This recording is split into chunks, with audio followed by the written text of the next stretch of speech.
Di video kali ini gue mau ngejawabin salah satu pertanyaan dari kalian, yaitu gimana sih caranya biar nggak males dan cepat ngerjain skripsi. Stay tune terus sampai habis.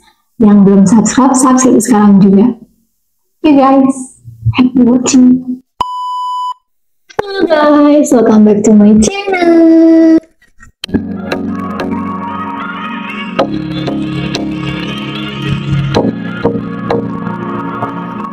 Tips paling ampuh pastinya kalian harus termotivasi dulu nih.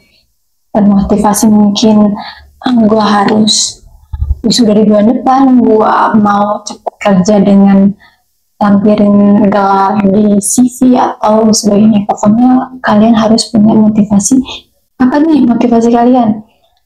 Mau gimana nih ketika skripsi selesai, kalian mau apa? Jadi kalian punya target, jadinya bisa lebih semangat dan lebih cepat ngerjainnya. Selanjutnya kalian harus paham dulu nih metode apa yang mau kalian pakai.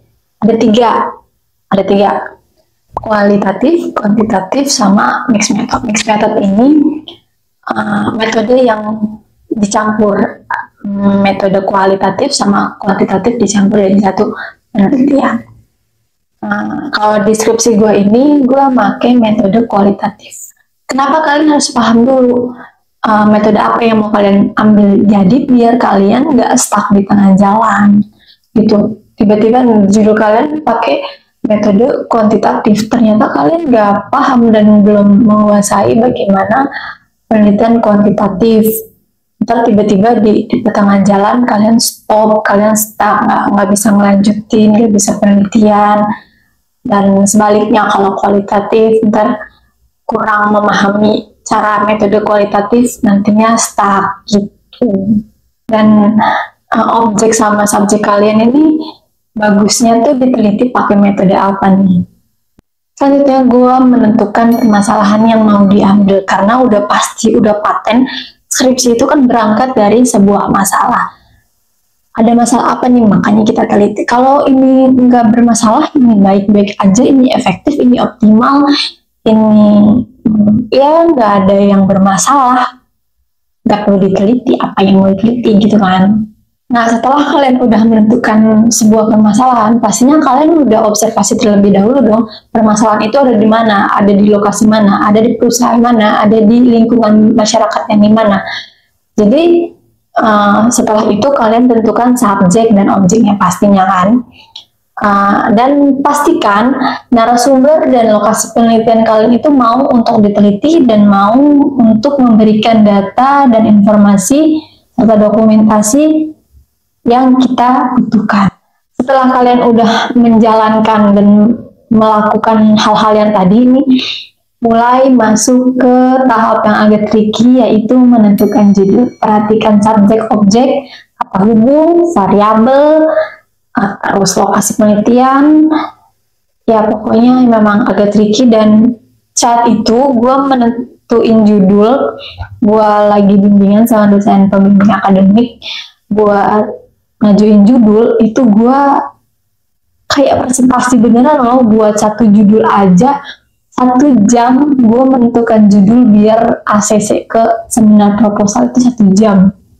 Gue presentasiin, gue jelasin objeknya, gue jelasin permasalahannya. Jadi memang agak tricky ya. Jadi ketika lu udah ngajuin judul itu, kalian harus punya yang tadi gue bilang, objeknya, subjeknya harus jelas, permasalahannya udah ada, lokasi penelitian udah ada. Pasti ditanya, ini kalian mau menelitiinnya lokasinya setuju nggak buat kalian presentasi, buat kalian penelitian, setuju apa enggak buat datanya tuh diambil gitu. Jangan sampai kalian udah bikin judul, kalian udah bab 1, bab 2, bab 3, pas bab 4-nya, pas melakukan penelitian, ini lokasi dan narasumbernya nggak bersedia untuk diteliti, nggak bersedia untuk datanya diambil gitu kan, itu repot ya. Jadi tadi gue bilang itu dipastikanlah semuanya. Gue ingetin lagi, gue kasih pesan lagi, kalian jangan sampai segan-segan deh buat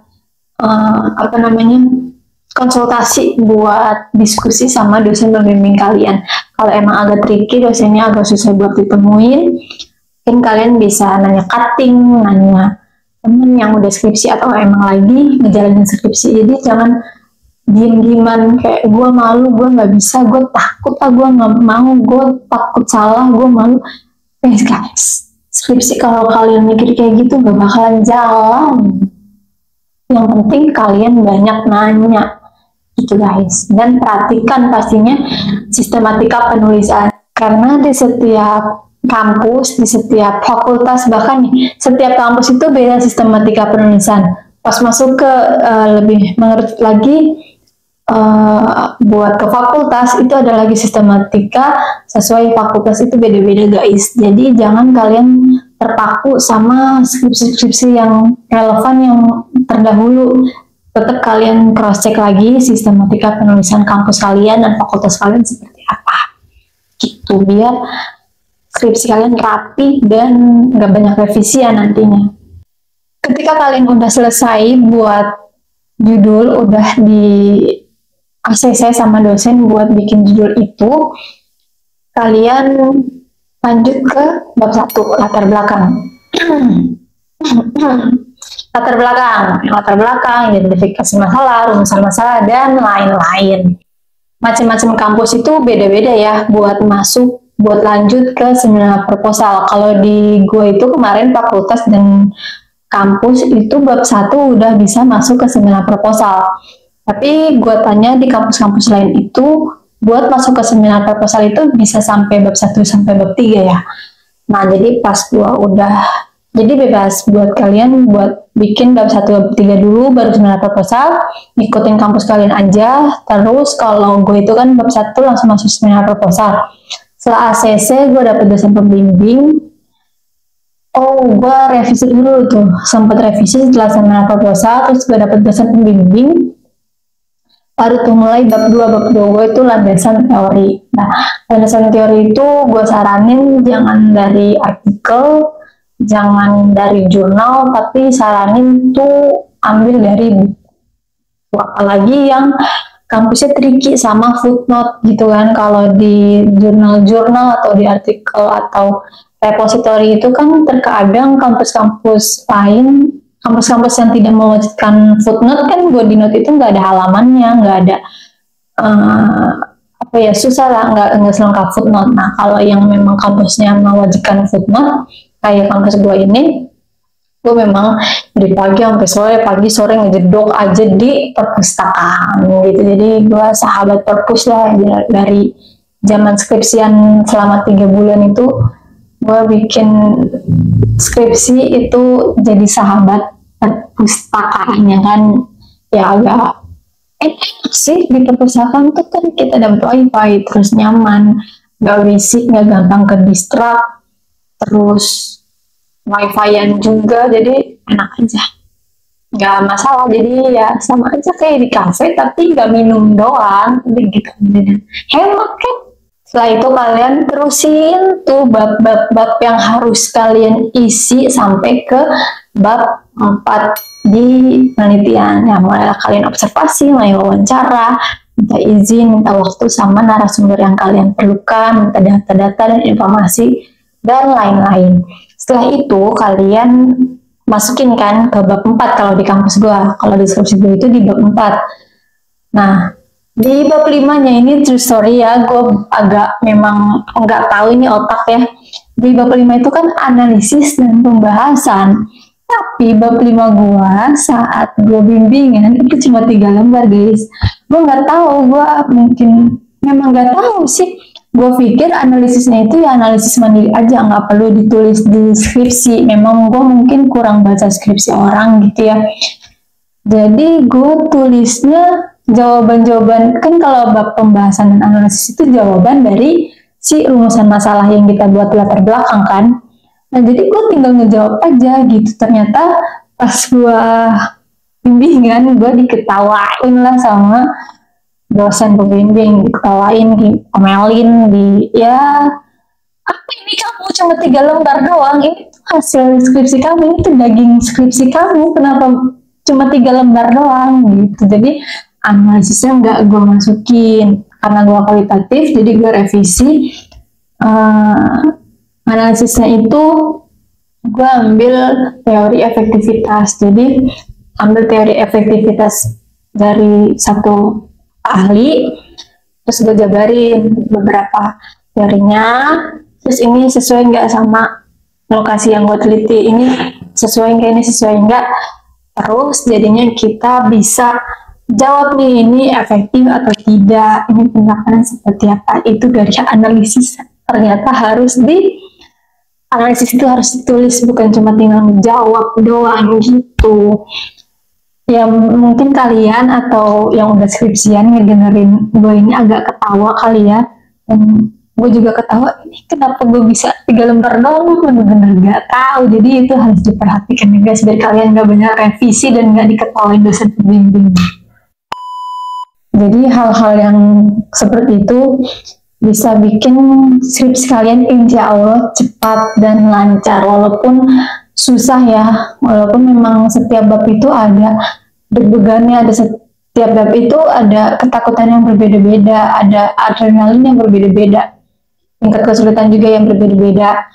Tapi dengan kalian seperti itu, dengan kalian setiap harinya berprogres, skripsi kalian nggak akan stuck gitu. Gue skripsi itu cuma 3 bulan, nggak cuma sih, gue ngelain 3 bulan, dari bulan November tanggal 8 sampai 8 Februari, yaitu 3 bulan. Dan kan November, Desember, Januari. Di bulan Desember ini gue sempat jatuh dari motor, gue sakit ya, pokoknya bulan Desember ini karena banyak problem, sakit, jatuh, terus liburan juga, jadi memang sengaja sih nggak buka laptop. Mungkin kalau nggak ada liburan atau nggak ada problem-problem yang lain, bisa di 2 bulan selesai skripsinya. Kalau yang gue alamin ketakutan-ketakutan di setiap labnya itu, yang pertama kan di bab pertama gue ini baru merasakan, baru menjajaki dunia perskripsian, dimana gue harus bolak-balik ngecek sistematika penulisan benar apa enggak, kayak gimana footnote-nya, kayak gimana cara nulisnya dan lain-lain. Itu bab 1 itu memang agak tricky buat bolak-balik ke sistematika penulisan. Terus di bab 2 juga banyak revisi waktu itu, dan bab 2 ini harus tricky di bagian footnote, harus nyari referensi, pusing, harus bolak-balik perpus, nongkrong di perpus dari pagi sampai sore, nggak dari pagi sampai sore juga sih sebetulnya, maksudnya pagi sampai siang kuliah, sorenya di perpustakaan. Lanjut ke bab 3. Bab 3 agak mudah karena itu gambaran umum lokasi penelitian aja kan, kita bisa lihat di website, kita juga bisa tanyakan langsung sama staff-staff yang ada di lokasi penelitian. Kalau gue kan di kantor, jadi gue nanya staff-staff kantor. Kalau yang lain di permasyarakatan mungkin bisa nanya sama orang yang berkepentingan gitu. Terus kalau di bab 4 mulai nih wawancara. Gue wawancaranya staf bagian IT sama tim marketing. Marketing itu agency gitu. Karena gue kan meneliti di lokasi penelitian itu di travel haji, travel umroh gitu guys. Jadi gue juga meneliti tentang digital marketing, pengiklanan gitu, pengiklanan berbayar. Jadi gue wawancaranya sama tim IT. Agak deg-degan, panas, dingin, keringetan gitu. Jadi agak mengacu adrenalin juga kan. Misalnya di bab 5 yang tadi gue ceritain itu, gue cuma nulis 3 lembar doang, dan gue revisi. Gue pikir itu setelah gue lagi bimbingan bab 5, gue itu dapet tanda tangan ACC skripsi. Ternyata enggak guys, ternyata gue diketawain karena bab 5 itu 3 lembar. Terus gue menyelesaikan skripsinya, revisinya itu 2 sampai 3 hari lah gitu. Itu udah selesai sampai bab 6 saat gue bimbingan, tapi dalam 3 lembar jadi hampir sama kesimpulan gitu. Karena kan di bab 5 itu analisis dan pembahasan, itu dia yang poinnya, dan kesimpulannya ada di kesimpulan. Tapi karena otaknya aneh aja nih, jadi bab 5 sama bab 6 ini hampir sama. Jadi revisi dulu 2 sampai 3 hari sudah dapat tanda tangan dosen gitu. Next, terus gimana sih caranya biar nggak males gitu? Kenapa sih harus ada gitunya? Gimana sih biar nggak males skripsian? Kita semuanya malas guys. Kalau nggak males, kalau nggak apa sih bahasanya Aldi Taher tuh, Kita semuanya males. Kita nggak males kalau udah di surga. Iya, bah. sebetulnya ada dua cara yang gue terapin biar skripsinya cepet dan nggak males. Yang pertama itu setiap hari ada progres. Setiap hari itu ada progres, walaupun kita nggak tahu apa yang mau ditulis, buka laptop, guys, buka laptop. Lu mau nyanyi-nyanyi, mau apa dulu di laptop, YouTube dulu atau apa dulu, yang penting buka laptop dulu. Atau mau nulis satu paragraf doang, atau cuma mau nyari referensi, ternyata referensi yang nggak ada juga.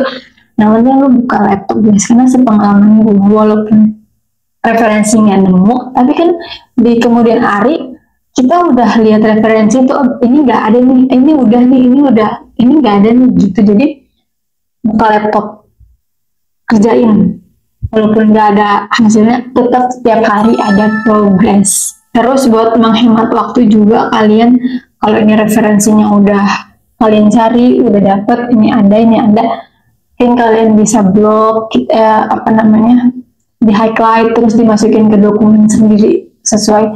Ini dokumen skripsi fix, ini revisi yang kemarin, ini bab 1, ini bab 2, dibikin folder guys. Ini referensi jurnal, ini referensi buku. Kalau buku itu gue foto, walaupun udah gue tulis, tetap gue foto guys dari bukunya itu, gitu, biar jadi kalau ketika nanti butuh, kita nggak perlu ke perpus lagi, kita nggak perlu nyari bukunya lagi, tapi ada di handphone, ada bikin folder juga di laptop. Dan gue ingetin lagi, skripsi itu ya kan, kita nggak tahu mood laptop bisa mati, bisa rusak tiba-tiba. Jadi kalian bisa mungkin dikirim ke email, dimasukin ke Google Drive, biar kalau ada apa-apa di laptop kalian atau ada apa-apa di handphone kalian, itu skripsi kalian aman, nggak hilang, nggak ludes. Kalian udah capek-capek kan nulis, terus tiba-tiba handphone rusak, tiba-tiba laptop rusak, aduh bahaya.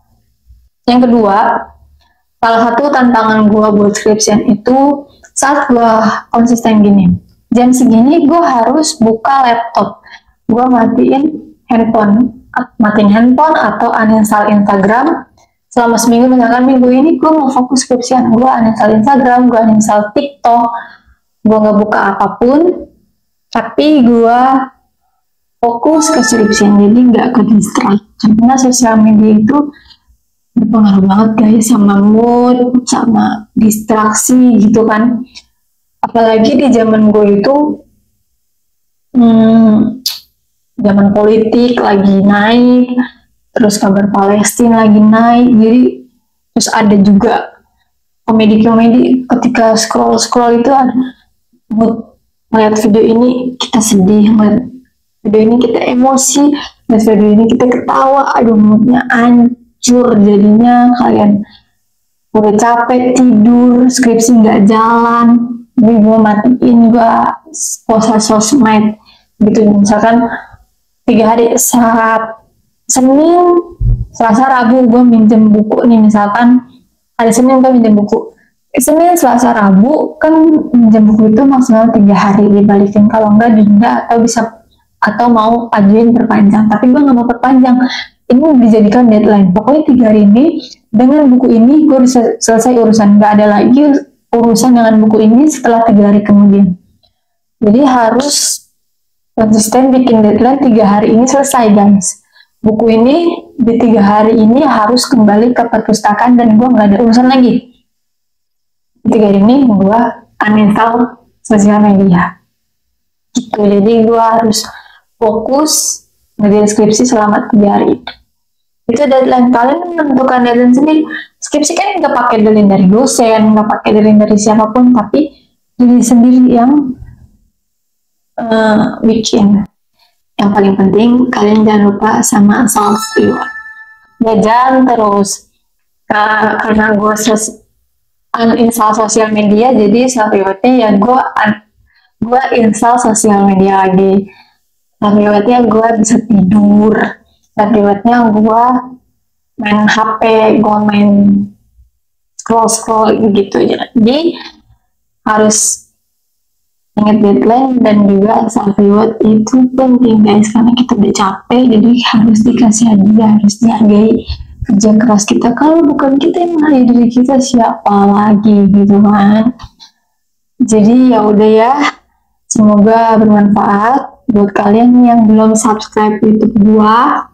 Di subscribe, jangan cuma nonton doang, di subscribe sekarang juga, oke? Dan follow Instagram gue @ZHR. Di sana gue sering buka question box buat ikutin kemauan kalian, gue mau konten apa gitu atau mau bahas apa, insya Allah gue ikutin gitu. Jadi subscribe sama follow Instagram gue. Buat kalian yang suka sama video ini, like and share ke sosial media kalian dan teman-teman kalian. Thank you guys, see you next time. Bye-bye.